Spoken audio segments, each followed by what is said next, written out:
El único infierno que puede existir.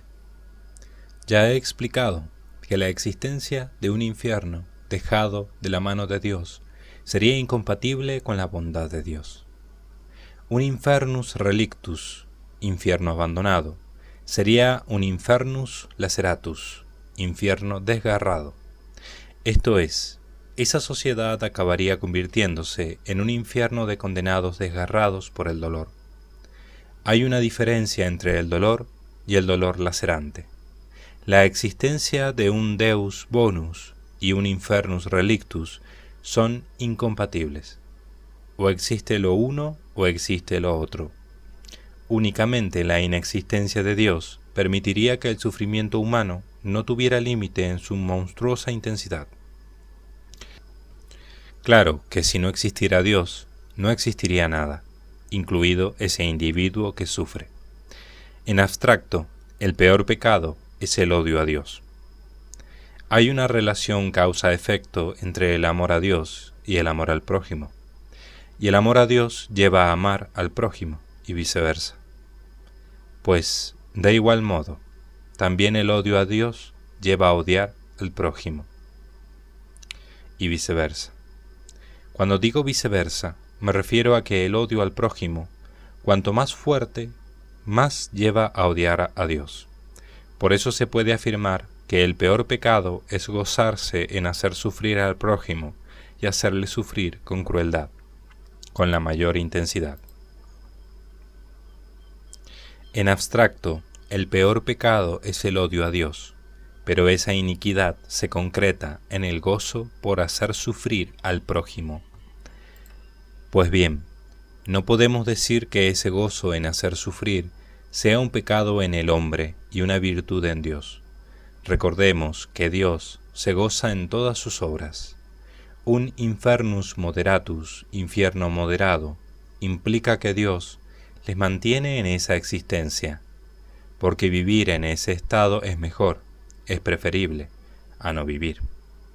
No está de más recordar que moderatus en latín significa tanto moderado como gobernado. Moderor significa gobernar. El infierno no es una mera caja para acumular objetos inservibles, sino que es un acto de misericordia de Dios, un acto de bondad, un regalo, el regalo de la existencia para esos hijos pródigos, un regalo que incluye pequeños placeres naturales. De esto se sigue que Dios, como buen Señor, ha establecido unas leyes que rijan de forma invisible el infierno, aunque sus mismos moradores no las conozcan o no las quieran reconocer. De esta manera se evita que ese estado se pueda convertir en un estado de sufrimiento creciente, y sin límite en ese crecimiento. Los demonios pueden ser muy crueles, pueden asediar a un alma, pueden hacerse el mayor daño posible entre ellos, daño inmaterial. Sin ciertos límites impuestos por la mano divina, algunos condenados llegarían a abismos de sufrimiento impresionantes. ¿Qué impide un aumento eterno del dolor? En un infierno totalmente abandonado por Dios a su suerte, esto podría ser, pero tal pensamiento resulta intolerable.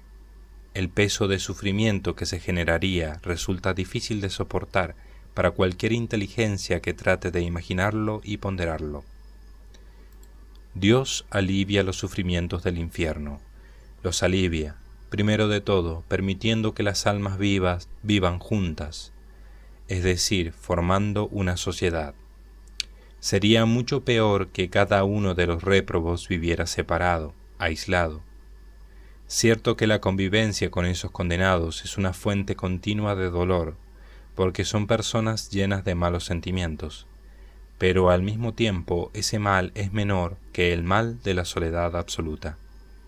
A veces he pensado lo tremendo que sería que un solo individuo, angélico o humano, uno solo, se hubiera condenado. ¿Podemos imaginar lo que es una eternidad en interminable soledad sin poder hablar con nadie? El infierno sería 1000 veces peor. Afortunadamente para los condenados, estos no viven su eternidad en soledad. Ahora bien, Dios tiene que poner ciertas leyes que ni los demonios ni los réprobos pueden quebrantar. Si no fuera así, los condenados estarían abandonados completamente a la mala voluntad de los habitantes del Averno con los que conviven. De ahí que de un modo invisible, la mano de Dios evita que el ensañamiento llegue más allá de ciertos límites. Cuanto más malo sea uno, más sufrirá, porque uno mismo es la causa del sufrimiento. El fuego del infierno, cuando aparece, lo hace dentro del alma. El hijo pródigo de la parábola tenía sus felicidades en su destierro autoinfligido.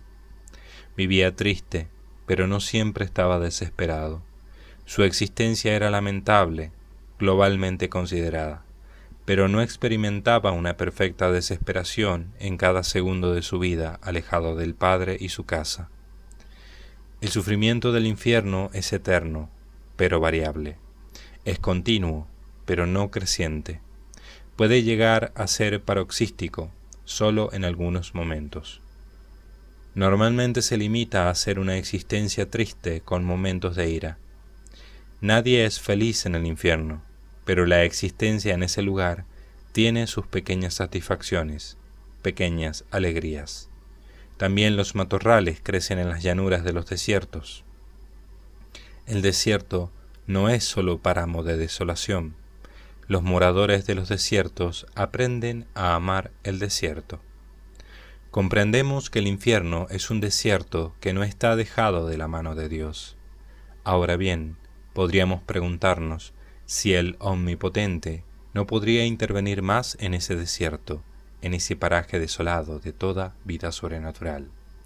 Sí que podría hacerlo, pero una mayor intervención divina provocaría más sufrimiento en los réprobos. No olvidemos que esa sociedad está formada por sujetos que han querido alejarse de Dios. Podría intervenir menos también, pero si interviniera menos, los condenados se producirían entre sí mayor sufrimiento del que ahora ya padecen. Como se ve, la intervención de Dios requiere de una sabiduría magnífica para realizarla en la medida adecuada, reconociendo que esa medida adecuada constituye una franja, y que en esa franja hay oscilaciones, pues la variación es propia de la vida.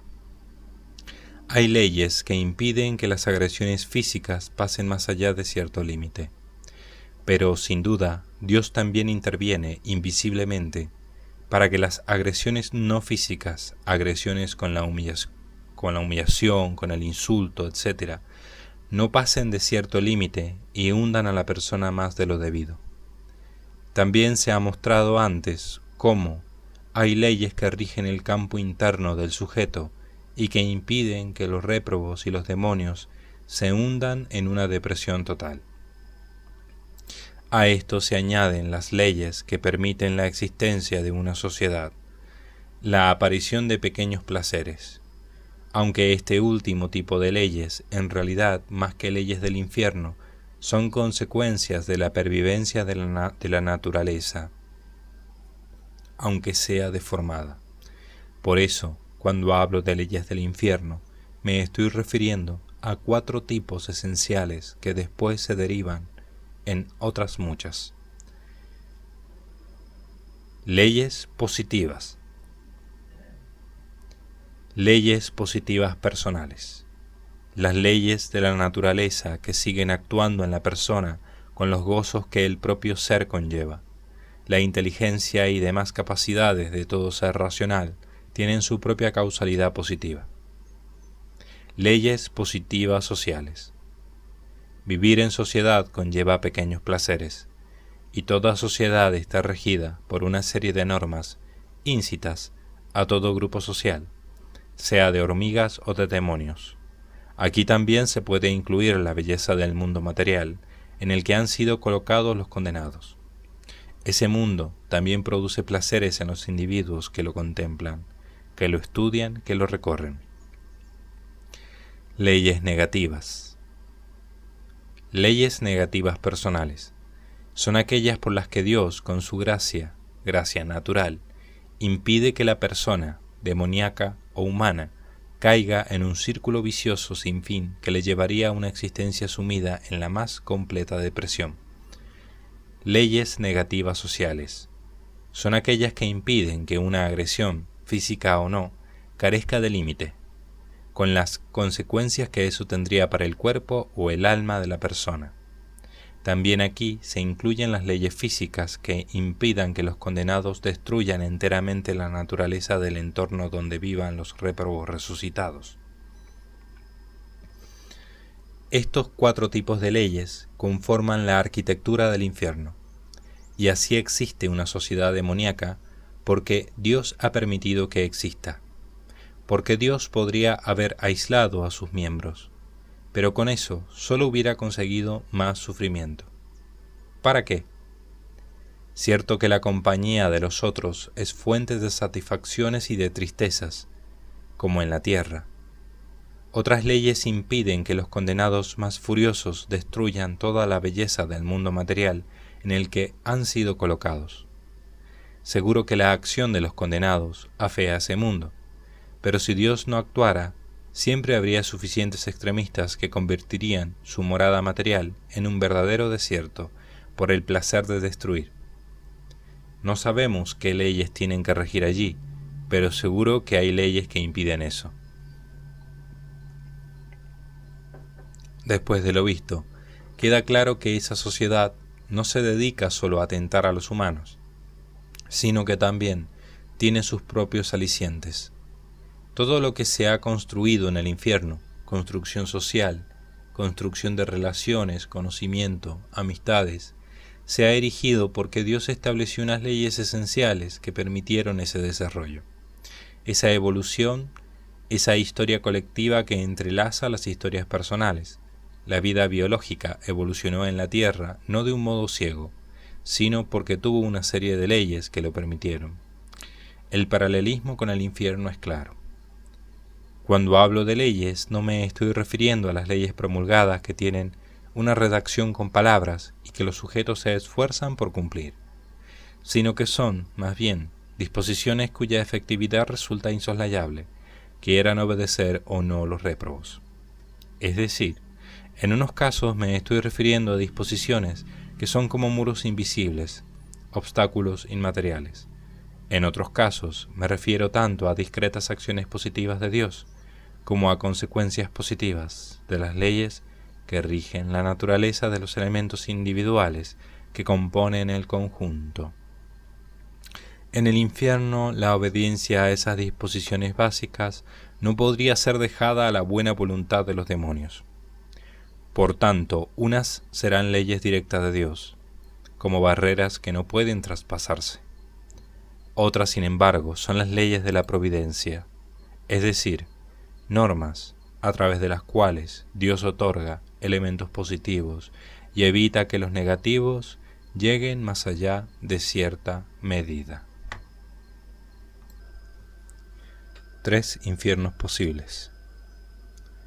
Podría ser el infierno el resultado de una construcción de leyes básicas esenciales, de obligado cumplimiento, y de leyes accidentales que permitieran un mayor o menor esfuerzo por cumplirlas?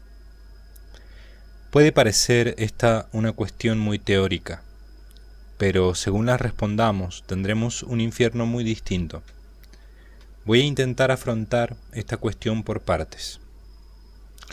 Los demonios pueden hacer menos mal o más mal, puesto que conservan el libre albedrío. Pueden contenerse en su odio, en su afán por dañar a otros demonios réprobos. En la medida en que se dejen llevar de esas pasiones malas, ellos mismos sufren en primera persona el fuego de ese odio, el veneno de esos pensamientos mortíferos. Si un réprobo resucitado ataca físicamente a otro hombre y le araña y le golpea, él mismo sufre en su alma los arañazos y los golpes de sus propios sentimientos. Y Dios contendrá de algún modo la posibilidad de ir más allá de su ataque, sin poder llegar a las amputaciones, a dañar los ojos, por ejemplo. Pero que exista o no esa norma por la que Dios impida, por ejemplo, las amputaciones o que un réprobo se pase 10 años encadenado en una prisión sin ventanas, hace que el infierno sea muy distinto. Incluso hay grandes cambios si se permiten las amputaciones de forma excepcional, o si se prohíben de forma absoluta. Si Dios no interviniera impidiendo este tipo de cosas, la situación de los humanos sería peor que la de los demonios, pues los humanos, a través del cuerpo, sí que podrían ser sometidos a un sufrimiento mucho mayor. Amputaciones, encadenamientos.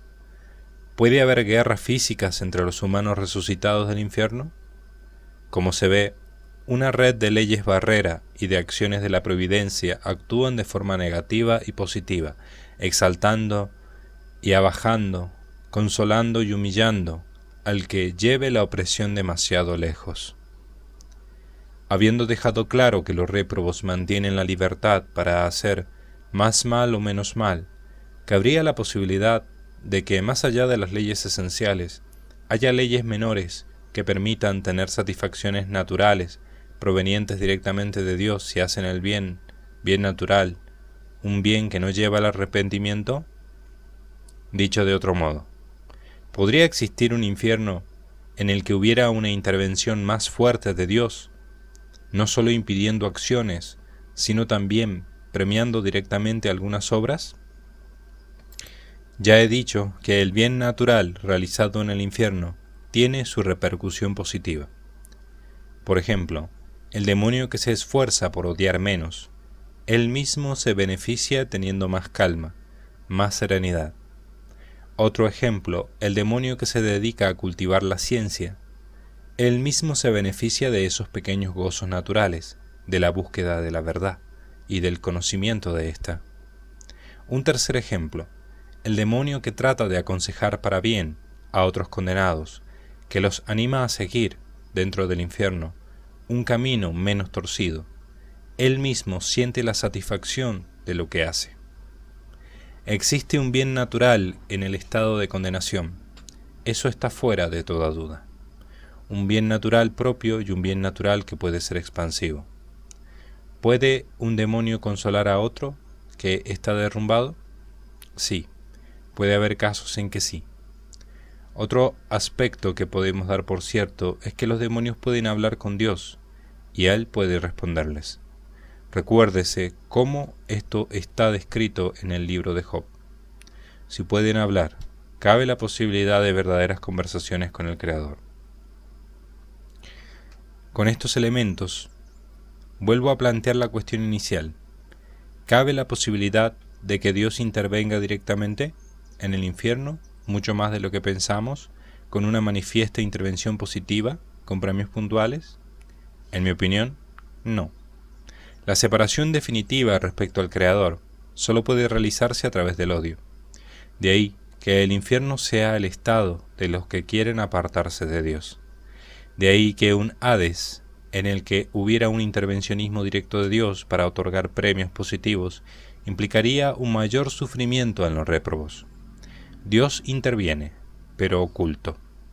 Dios interviene, sí, pero tanto otorgando como impidiendo de un modo invisible. Se llega a esta conclusión por la misma esencia de ese estado, y es que el mismo modo que un infernus laceratus, un infierno lacerado y abandonado a sí mismo, es imposible, por la misma razón del ser de las cosas, así también un infernus edenicus, es decir, un infierno cuasi paradisíaco, en el que Dios se pasease por él, acariciando de vez en cuando a algunos de sus réprobos, también es imposible. El corazón palpitante del Tártaro es el odio. Si Dios pudiera extinguir ese corazón, lo haría. Pero dado que es un corazón indestructible, un núcleo siempre venenosamente radioactivo, la consecuencia es que la esencia de ese estado implica el deseo de apartarse de Dios. Luego, un Padre Celestial que se pasea por el infierno como lo hacía con los primeros padres en el Edén, sería infligir un mayor dolor a esos seres, imponiendo su presencia a los que quieren estar sin él. No es posible ni un infernus laceratus ni un infernus edenicus. El único infierno posible es el infernus moderatus, y puede llegar a ser maxime moderatus, siempre y cuando se mantenga entre dos franjas no posibles, la de un averno abandonado a sí mismo y la de un averno edénico. El infierno paroxístico resulta imposible porque existe un Dios infinitamente bueno. El infierno edénico no es posible porque sus inquilinos no quieren ningún tipo de acercamiento al Creador. Un infierno es imposible por la bondad de Dios y el otro infierno es imposible por la iniquidad de sus inquilinos. Aunque el infierno real, el único que existe y puede existir, se mueve entre las dos franjas, eso no significa que no puede haber momentos de sufrimiento paroxístico dentro de ese estado. Del mismo modo, también puede haber momentos en que un alma puede sentir una caricia de Dios, una caricia transitoria. Se apagará, no sobrenatural, leve, nada que ver con las alegrías del cielo. Epulón suplicó, una gota de agua que refresque mi lengua. Lucas capítulo 16, versículo 24a. He intentado ver qué infiernos son posibles y después ver qué infiernos están exentos de inconveniencias internas. La descripción lograda en estas páginas me parece que es la descripción de un tártaro que vale para todos los condenados, sean como sean. La misma construcción de argumentaciones acerca del infernus moderatus vale tanto para los réprobos como para los demonios. Por supuesto que estos razonamientos expuestos valen también para el diablo. Vale para el dragón, porque el razonamiento se basa en el ser de las cosas. Por lo cual, vale para todo sujeto dotado de libre albedrío que se aleje definitivamente del Creador. Capacidades de los cuerpos resucitados. Las palabras de las Escrituras hablan de cambio, de incorruptibilidad y de inmortalidad. Pues la trompeta sonará y los muertos resucitarán incorruptibles, y nosotros seremos transformados. Porque es necesario que esto corruptible se vista de incorrupción, y esto mortal se vista de inmortalidad. Pero cuando esto corruptible se haya vestido de incorrupción, y esto mortal se haya vestido de inmortalidad. Primera carta a los Corintios, capítulo 15, versículos 52b al 54. La palabra griega aphtharsia, que se traduce por incorruptibilidad, proviene del verbo aphsartos, que significa que no puede ser destruido, que no se corrompe, que no puede perecer. ¿Es esta característica incompatible con la amputación u otros daños de la corporalidad? Tal vez sea incompatible, no lo descarto, pero eso sería por intervención de Dios, porque si es material, tiene capacidad para sufrir esas acciones desagradables. Algunos hablan de un cuerpo espiritual, pero no nos olvidemos que algo o es material o es espiritual. Cuerpo y espíritu pueden unirse, pero no mezclarse. Cierto que San Pablo enseña: es sembrado un cuerpo vital y resucita, es levantado, un cuerpo espiritual. Primera a los Corintios, capítulo 15, versículo 44. Sige significa el aliento vital, la respiración de la vida.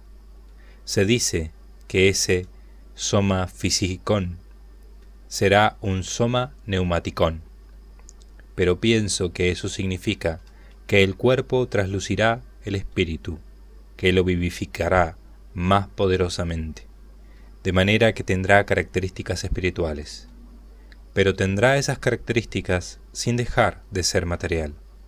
También el hierro, cuando está al rojo vivo, posee algunas características del fuego sin dejar de ser metal. Tal vez el espíritu humano, por ejemplo, podrá regenerar mucho más fácil y poderosamente ese cuerpo cuando ocurran heridas. Tal vez por la misma razón podrá volar y recorrer el espacio, pero seguirá siendo algo corporal. Mi opinión es que los réprobos, después de la resurrección, podrán comer y beber, pero no morirán si no comen ni beben. También pienso que podrán tener relaciones sexuales. Los bienaventurados no tendrán relaciones sexuales, y su alimento será una comida espiritual que mantendrá con vida y salud al cuerpo, alimento que será como un sacramental para las almas.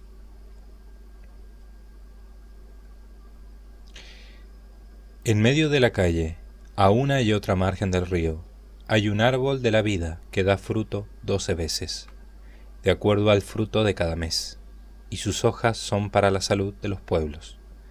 Apocalipsis capítulo 22, versículo 2. Pienso que los bienaventurados serán santos, y por eso vivirán en perfecta pureza, como los ángeles. Pero los réprobos, llenos de pecado, sí que querrán gozar de sus cuerpos, aunque ya será imposible generar ninguna vida. El sexo en el infierno no será un acto indiferente. Tendrá consecuencias negativas sobre el alma en la misma medida en que se use desordenadamente, lo mismo que ahora como viadores. Un réprobo, en la medida en que se esfuerce por encauzar racionalmente esa pasión, se beneficiará por someterse al orden de la ley natural. Se beneficiará porque los réprobos podrán dejarse llevar más de sus pasiones o esforzarse por controlarlas. Por supuesto que no estoy seguro, pero soy de la opinión de que habrá placer físico en el infierno, pues en medio de la tristeza eterna por ese exilio, tendrán el efímero y limitado solaz de esos gozos físicos. Si nos fijamos aquí en la tierra, que es otro exilio, también el sexo es un solaz para los hombres materiales que no piensan en su Creador. Dios podrá hacer que en la sociedad de los réprobos resucitados haya o no haya ese solaz. Pienso que permitirá ese placer que, por muy animal que sea, supondrá un alivio, un consuelo en ese mundo de dolor. Alguien se escandalizará de que yo considere el sexo como un consuelo, pero si bien es cierto que el sexo desordenado tiene un aspecto de pecado, también tiene otra faceta como placer y alivio. Los cuerpos de los resucitados serán perfectos, ya no serán feos o deformes. Las capacidades corporales permanecerán, todas. Dado que quisieron vivir una vida animal, tendrán una vida animal. Dado que vivieron para su cuerpo, esa será su heredad. Quisieron el mundo sin Dios, tendrán un mundo sin Dios. Pero dado que quedarán exiliados, no se les arrebatarán los consuelos materiales. En lo que acabo de decir respecto al sexo, subyace el hecho de que el placer sexual es creación de Dios.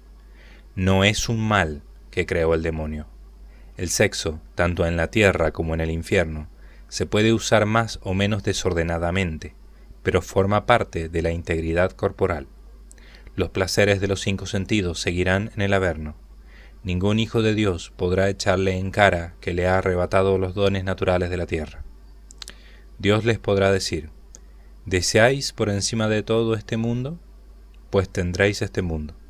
Esa será vuestra heredad, pues así lo habéis querido. Unos idolatrarán la ciencia, pues podrán dedicarse a la ciencia. Otros hubieran estado dispuestos a hacer cualquier cosa por lograr la inmortalidad, pues tendrán la inmortalidad. Otros desearon por encima de todo, Dios incluido, estar con una criatura, pues si se condenó también ella, podrán estar con esa criatura.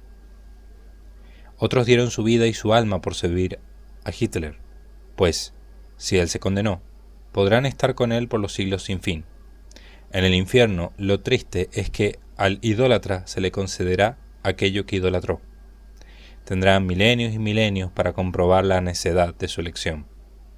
En el fondo, se cumple lo que sucedió cuando los hebreos se quejaban de comer todos los días maná. Al final, Dios le dijo a Moisés: yo les voy a dar carne, y no solo un día, ni 2, ni 5, ni 10, ni 20. Voy a darles carne todo un mes, hasta que se cansen de comerla, hasta que les dé asco y se les salga por las narices. Números, capítulo 11, versículos 18 al 20. Fijémonos, después de haber leído el pasaje del árbol de la vida del Apocalipsis, en la contraposición entre los bienaventurados, que son el pueblo que se alimentará serenamente del árbol de la vida, y los réprobos, que son el pueblo que devorará la carne, tratando de encontrar en ella la saciedad para un hambre sin fin. Alguien puede pensar que la cuestión de si hay sexo o no en el estado de condenación es una pregunta sin interés, y no solo eso, sino que además es una curiosidad malsana.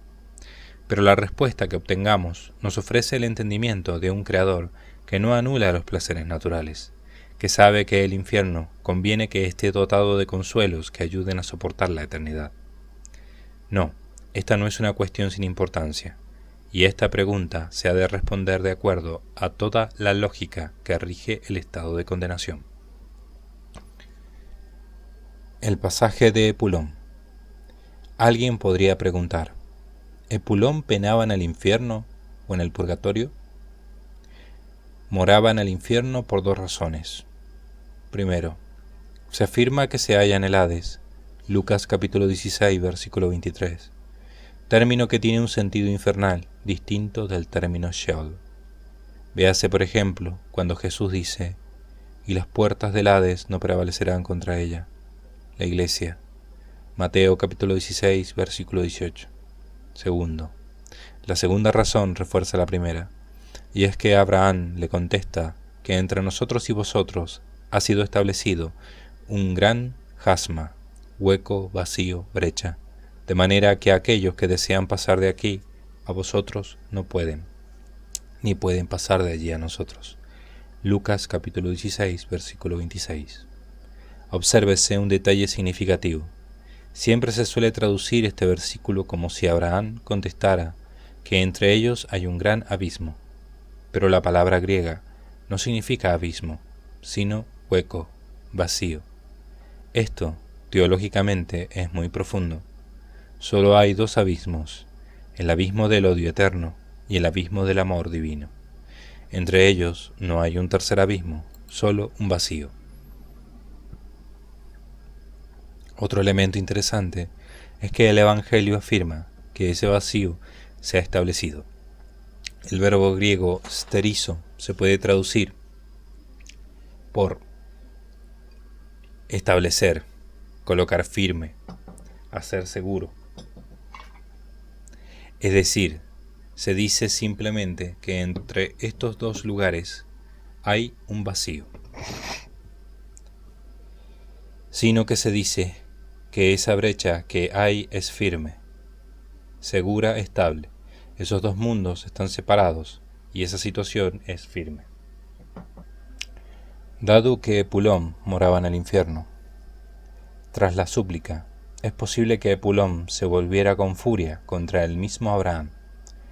Pero aunque eso sucediera después, observamos este episodio de inequívoca súplica, el verdadero deseo del bien para los hermanos de su familia y la afirmación, al mismo tiempo, que afirma su propio sufrimiento. Estoy sufriendo en esta llama. Lucas capítulo 16, versículo 24b. Este pasaje de Epulón es, en mi opinión, una corroboración de mi tesis teológica acerca de la relación de los moradores de la Gehenna con el bien natural.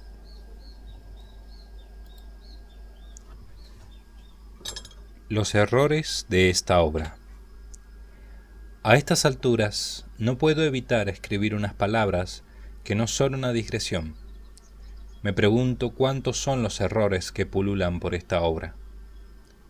Tal vez debería haber escrito estas líneas al final de este libro, pero es ahora cuando he querido hacer una apología y reconocer al mismo tiempo que nadie sabe en qué se equivoca. He tratado de revisar qué conclusiones silogísticas eran defectuosas y han circulado por estas páginas, golpeando otros razonamientos, sacándolos de sus lugares naturales. He revisado mis razonamientos como el contable que vuelve a rehacer todas sus cuentas y que, una vez tras otra, llega a los mismos resultados parciales y al mismo resultado final. Un resultado que incluye el concepto naturaleza y que le da la importancia que le es debida, que desecha ciertos infiernos, etc.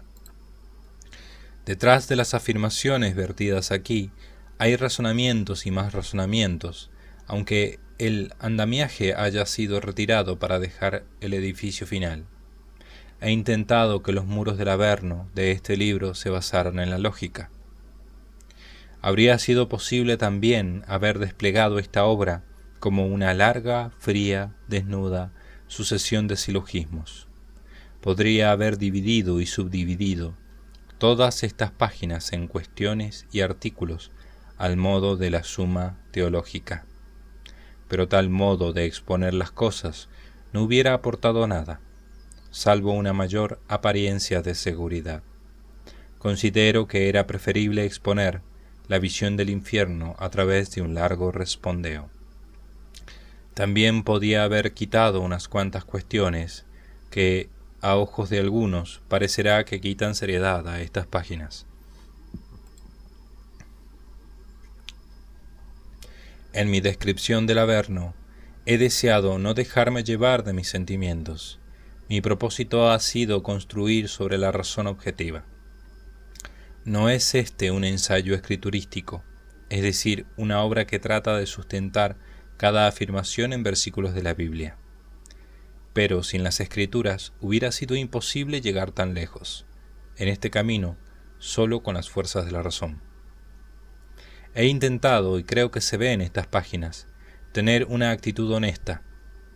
Nunca la palabrería oculta un razonamiento débil.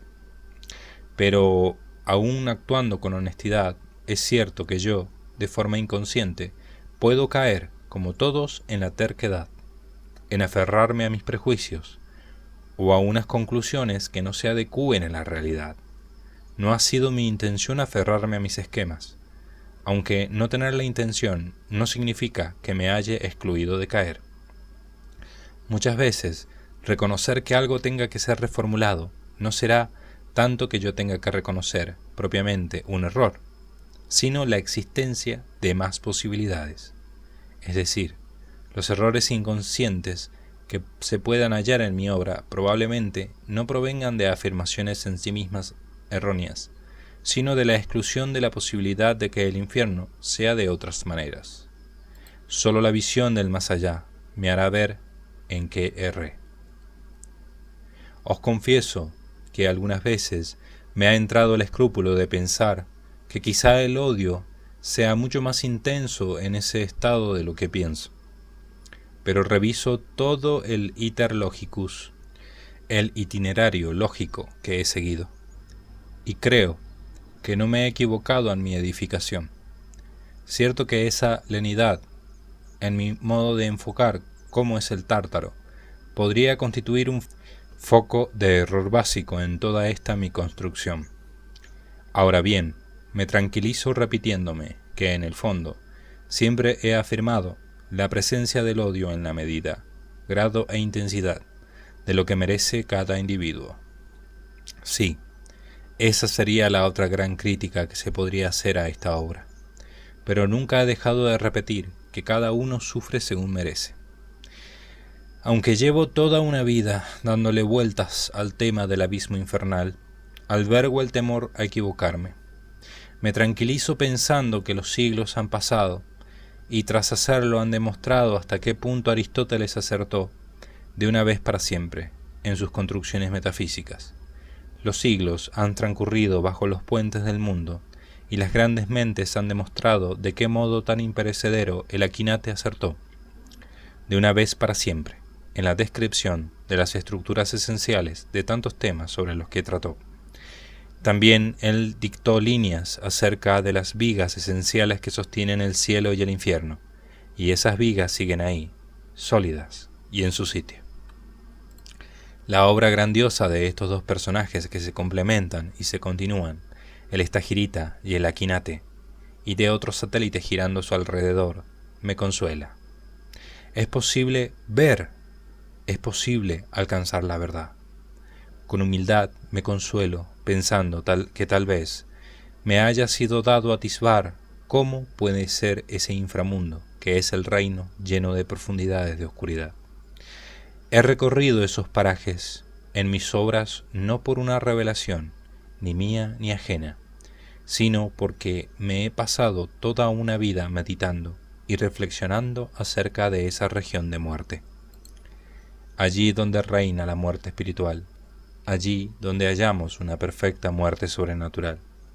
Pero incluso en las profundidades abismales, pulula, aletea, resiste la vida, vida natural, pero vida, existencia, sentimientos, conocimiento, relaciones, pequeñas alegrías.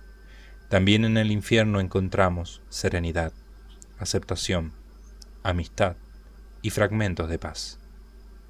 Alguien, lo repito, me acusará de pintar un infierno demasiado templado. Lo reconozco, el Averno tiene que ser, como sufrimiento basal, todo lo moderado que se pueda, lo que se puede dentro de un estado de apartamiento de Dios basado en el odio. Es un estado de sufrimiento sin esperanza, cuya medida la da la eternidad. Eso hace que cualquier sufrimiento terreno sea 1000 veces preferible al infierno. Digo 1000 veces, pero podría decir 1000 millones de veces. Podría decir que cualquier sufrimiento terreno es preferible trillones de veces a la reprobación eterna. Cualquier cantidad con la que se desee plantear una comparación será siempre inferior a la realidad. Los que plantean otros infiernos más brutales deberían hacerse una idea más realista de lo que están hablando. No tengo el más mínimo interés en aguar la idea de algunos acerca de la condena infernal. Por supuesto que creo todos y cada uno de los versículos que hablan del infierno en la Biblia. No es a pesar de ellos que he construido este ensayo, sino gracias a la luz que la meditación de esos pasajes me ha ofrecido. Cada uno de esos pasajes es un poco de sabiduría que ha fluido desde el trono divino hasta nuestras pobres mentes. Después de haber meditado cada una de las palabras bíblicas, es cuando he querido, con la sonda de la razón, tantear las profundidades existentes bajo las aguas muertas. Y creo que la sonda de la razón ha alcanzado en este ensayo el fondo de la verdadera naturaleza de ese estado. El resultado no es una cuestión de decisiones personales del teólogo. Por muy estricto que quiera ser el viador, que se abisma con su mente en lo que debe ser ese estado, al final debe primar la búsqueda de la verdad. Que mis lectores me disculpen si en algo me he equivocado. En mi descargo diré que no me he tomado a la ligera la labor de hablar de la condenación eterna. Detrás de este libro hay una vida dedicada a reflexionar sobre este campo una y otra vez, pero todos nos equivocamos y no sabemos en qué hemos fallado. Se me acusará de tener una visión del infierno demasiado poco dura, pero ¿podemos dejar de pensar que si concibiéramos el abismo como una fragua, aquello que está soportando los golpes eternos del martillo de la justicia, no sería otra cosa que una masa rugiente de seres humanos? ¿Qué sentido tendría una fragua así? ¿Qué sentido tendría el replicar de ese martilleo continuo sin descanso, irresistible? De nuevo, la pregunta inicial que sobrevuela esta obra reaparece. ¿En qué Dios creemos?